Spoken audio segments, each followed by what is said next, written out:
behalf of the Wilson family, they'd like to thank you for coming to celebrate their mother's life. I'm a family friend of Ray and Gloria's. I love them to pieces, and they asked me to facilitate the services.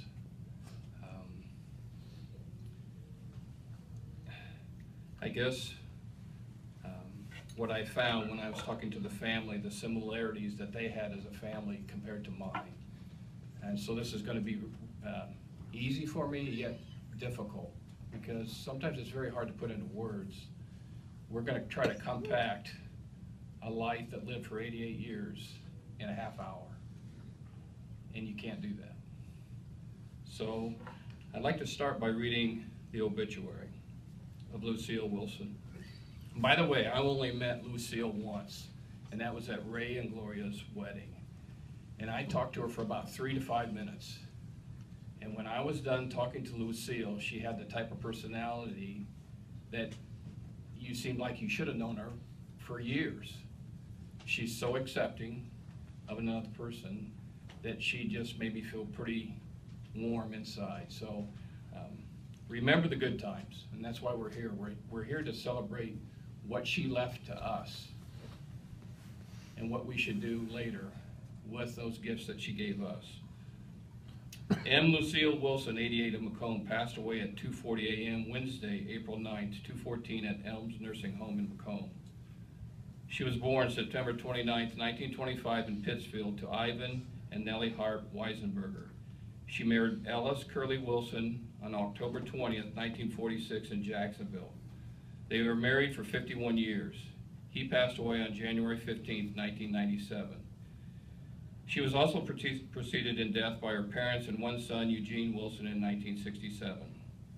Lucille is survived by 2 sons, Kenneth and his wife, Jenny Wilson of Live Oak, Texas, Ray and his wife, Gloria Wilson of Quincy, 1 daughter, Bev, and her husband, John Lawyer of Industry, 8 grandchildren, Maggie Schaefer, Mandy Walpole, Stephen Wilson, Samantha Wilson, Colin Wilson, Carol Jackson, Abby Roadhouse, and Ryan Window, 13 great-grandchildren, 1 sister, Marilyn Davis of Jacksonville, and several nieces and nephews.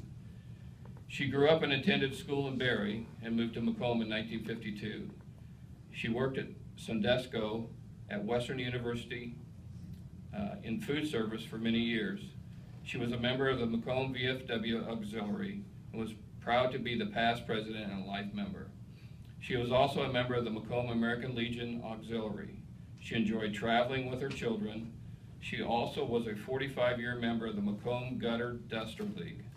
Funeral services will be held at 2 p.m. Saturday, April 12, 2014 at the Cluxon-Tebbets Funeral Home in Macomb with Gary Abbott officiating. Visitation will be held from 1 to 2 Saturday at the funeral home. Burial will be at Oakwood Cemetery in Macomb. Memorials may be made to Flags of Love or Elms Nursing Home Activity Fund. Your condolences and sign the guest book is online at cluxontebbets.com.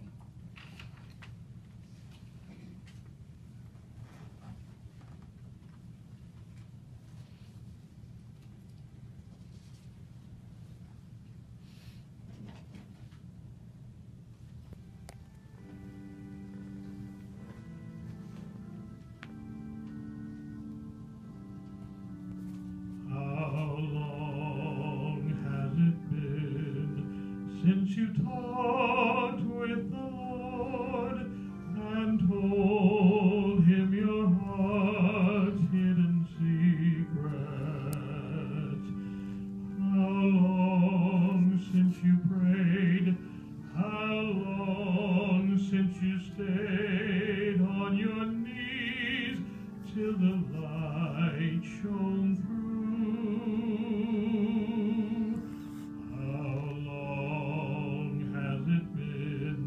Since your mind felt at ease, how long since your heart knew no burden? Can you call him your friend? How long has it been since you knew that he cared for you?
One day this past week, we had a phone conference, Ray, Bev, and Kenny.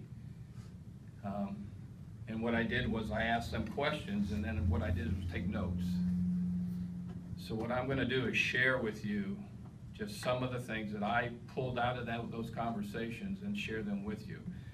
Now when I'm done, I'm going to open it up to someone here that would maybe have some memory, something that Lucille did in your life that impacted you or made an impression that you'd like to share with us.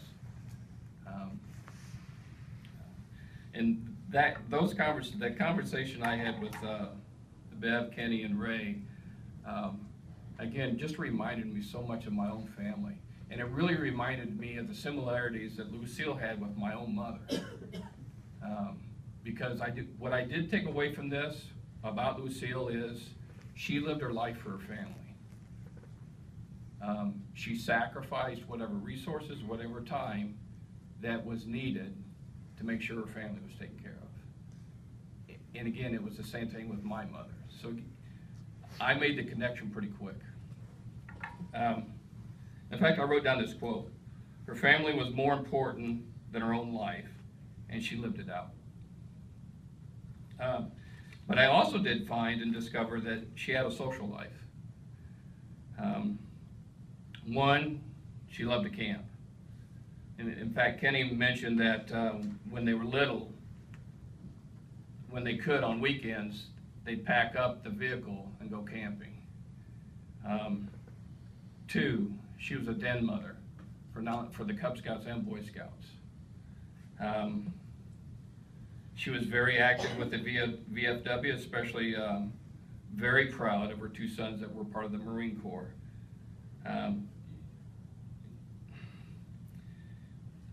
From that, just think of those three things which implement her own life, that even when she served, even when she did those activities, it was still geared around family.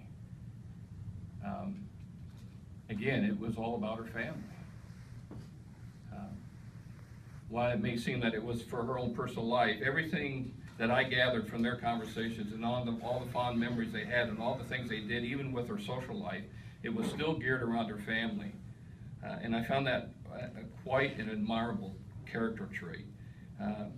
She served so others could benefit. But I also discovered one thing that I thought was pretty interesting too, and I hope somebody speaks up later about her bowling talent. I come from a bowling family. Grandpas, grandma, my aunts and uncles. There's probably 20 out of my family who were bowlers, so I thought it was really interesting that your mother bowled. Not just for 1 or 2 years, but Ray said she bowled for 45 years. And that's a long time to do one activity. I asked if she was competitive. Bev says no, she just did it for fun, but I bet you somewhere along the line she wanted to win. And hopefully maybe somebody could share some of the memories, or if you were on her bowling team, maybe you can share some of those highlights that you had, because she did have trophies. Beth said she had trophies, so obviously there was somewhere along the line she won something. And then quickly, and probably the most important thing from that conversation I had with the children was her character. And before I do that, what I'd like to do is read from Proverbs. It's in chapter 21, and the title of it is The Wife of a Noble Character. And as I'm reading this, and for you that have known her for a long time, I want you to see the similarity of the characteristics of what is considered a noble wife and how Lucille lived her life. And then I'm going to mention some characteristics that I saw in her life. A wife of a noble character who can find? She is worth far more than rubies. Her husband was full of confidence in her and lacks nothing of value.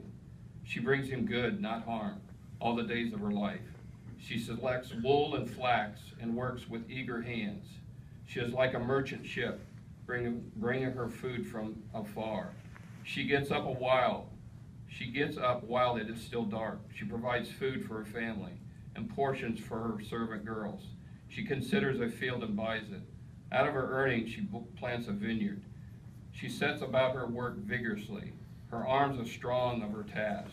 She sees that her trading is profitable, and her lamp does not go out at night. In her hand she holds the staff and grasps the spindle with her fingers.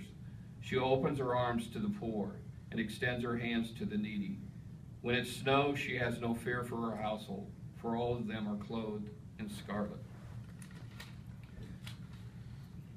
Here are some of the character traits that I heard from the kids. One, she was a provider. She made sure, even in the lean times, that her family was taken care of. Two, she cared for others. Bev mentioned that she provided food and meals for anybody that needed. She was a supporter. Ray mentioned that she supported you without criticism. A helper. Without thinking about herself, she would sacrifice her own time to help somebody out. And Ray shared the time when Ray had to fly somewhere for the job he had, and Gloria had to go somewhere for her job, and they had the dogs. And they had called the kennel to take care of their dogs. Well, the kennel didn't come and pick up the dogs like they were supposed to, and both of them had to catch a flight. Knowing Gloria, she was pretty well in a panic mode. And so Ray ended up calling his mother to see if she would take care of the dogs. Not only did she take care of the dogs, but she took care of the dogs for a week at their house without complaining. Ray said she dropped everything that she would do or she would have planned and help you out. What a mother. What a great trait to leave in your head, to know that others are more important than you. And again, I hope you saw that in the noble character of a wife. She was very patient. Patience in the sense that she was not a criticizer. She was a supporter.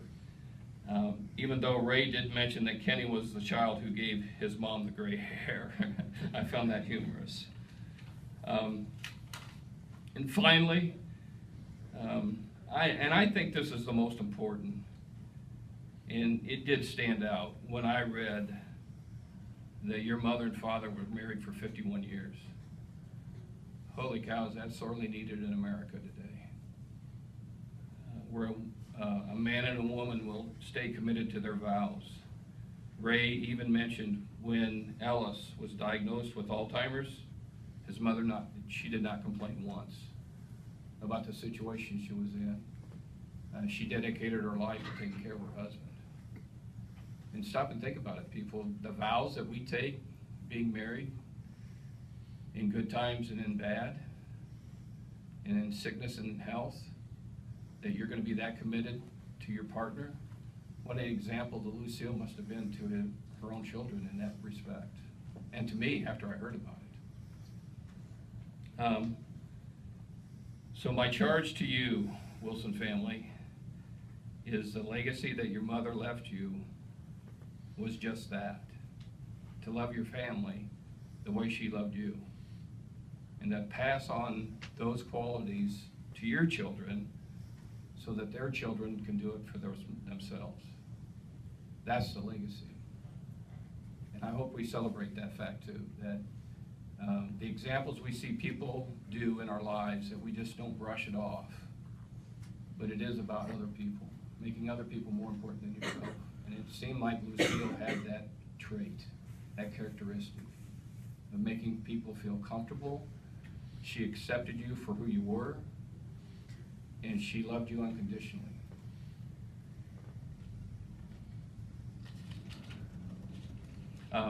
What I'd like to do now is, if there's anybody that has a story or has an incident that they'd like to share, what Lucille did for you, or a memory that you have of her and what it meant to you, it really is a time to celebrate what her life meant. It's not over.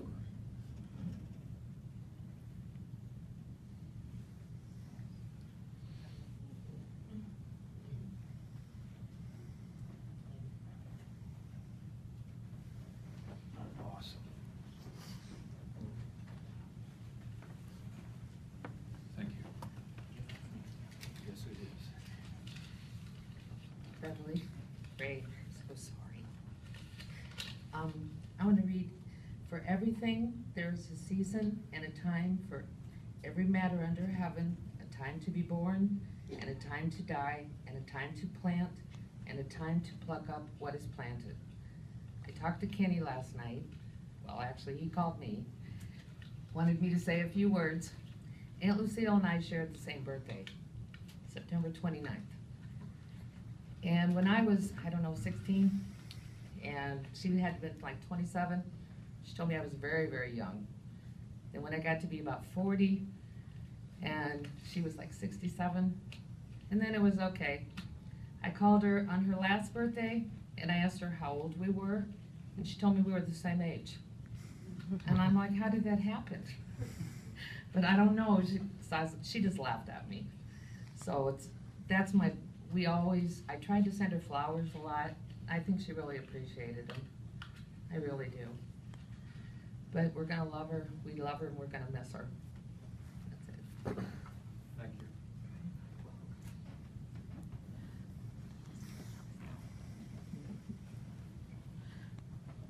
Thank you. Others? It can be a one-liner.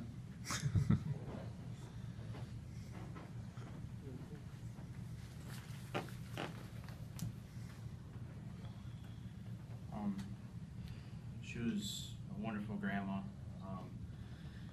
She would always drop whatever she was doing to come babysit me and my sister. Every Tuesday nights, we would always have dinner with her, and she'd always let us pick what we would have.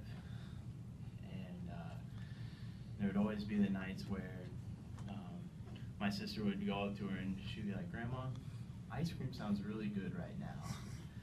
And so every Tuesday, every time she talked about ice cream, my grandma would stop everything she was doing and we'd go to Dairy Queen. Not only would we go to Dairy Queen, she would bring home a whole bag of dilly bars for us to eat the rest of the night. And she went above and beyond everything that any grandma, she was a perfect grandma. Couldn't ask for anything more.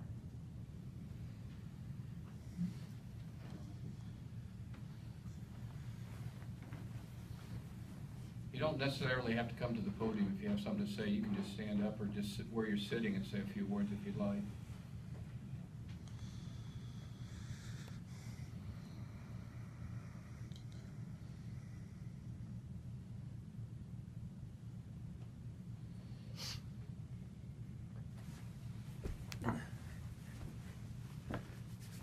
Cool. Hello, everybody.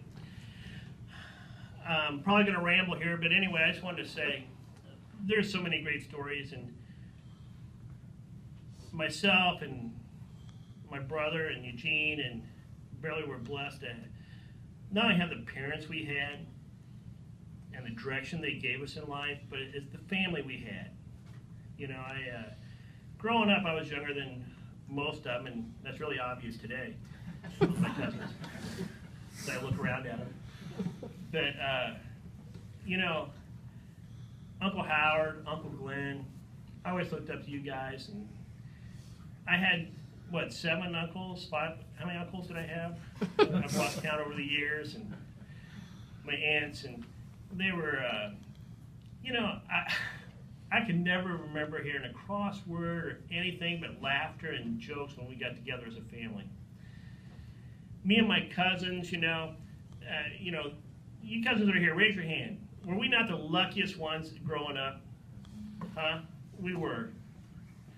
Anytime we got together, you know, the support we had and the fun we had, it was awesome. You know? And you know, it all stemmed from Grandma Wilson. You know, she was my fondest memories of Grandma, you know, I mean, they're there all the time. I love them. I wouldn't do anything to get rid of those, you know, I treasure those. And, you know, it's growing up with my mom and dad, they just rolled with the punches, you know. And not only we know, I know, Steve, you know that, you know. You caught Mom's wrath probably more than most of us, didn't you? Well, you and Kenny. But, you know, it just, we just have to be blessed with what was put in front of us, you know. And I see that more than anything in Beverly, you know, with what she passed on to her 2 daughters. And, you know, that all stemmed from Grandma Wilson and came to my uncles and my mom and my dad, and it's gone on to her 2 daughters. And I know we used to have these huge, huge family reunions, and, you know, not so big anymore, you know, but, you know, the love is still there with all of us, and the thoughts and the memories. And I always wonder what it'd be like, I was saying earlier, you know, without, for once not having my mom and dad here. I always wonder what it'd feel like. And it's not so bad because, you know, of my brother and my sister. You know, they make it worth everything. So I was just blessed to have the mother and father I had and the family I grew up in. Thanks very much.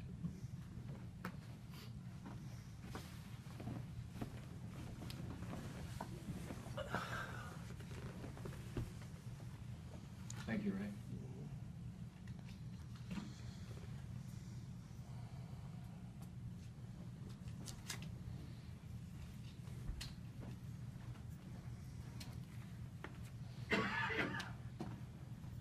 I just wanted to come up here and say that I think I was very lucky to have a grandma like I did, because she taught me how to be strong and independent, and I think that's the best quality that you could have in a grandmother. And she taught you what was best and what you need to actually expect in life, and she didn't always tell you that you're going to have good things in life, that you're going to have bad things, and you just have to make sure you surround yourself with the people that will help you through those times and to always be strong. So I was very lucky to have her as a grandma.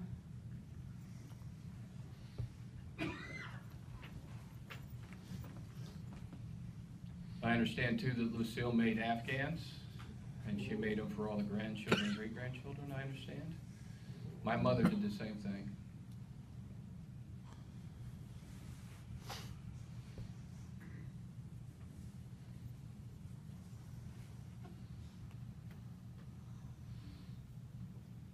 Anybody else?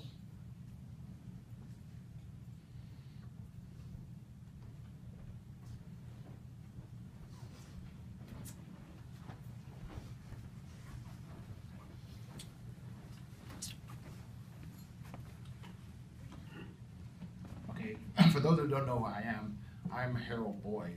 I used to live here in Macomb, and Lucille was quite a lady. She was a good friend of my wife's.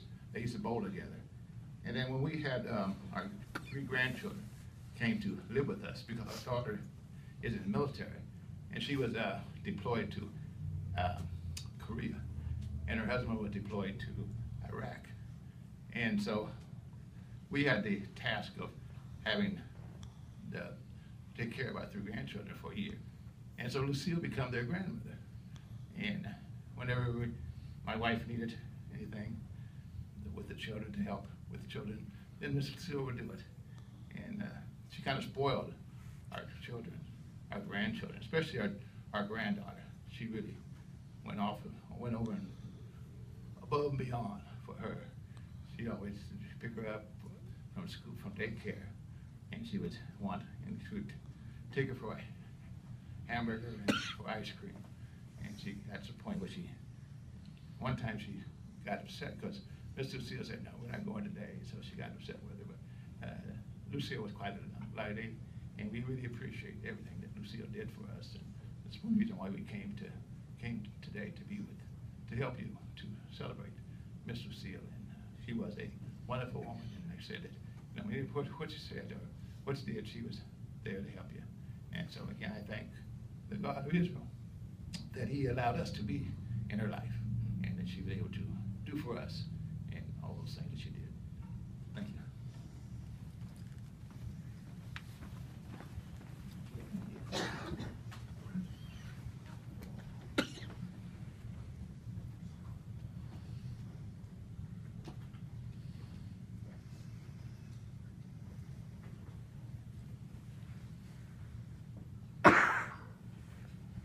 She was the real deal, it sure sounds like. We need more of her.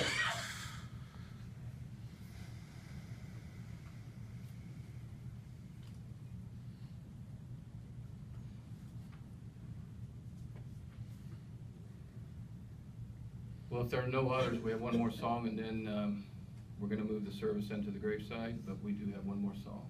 So thank you.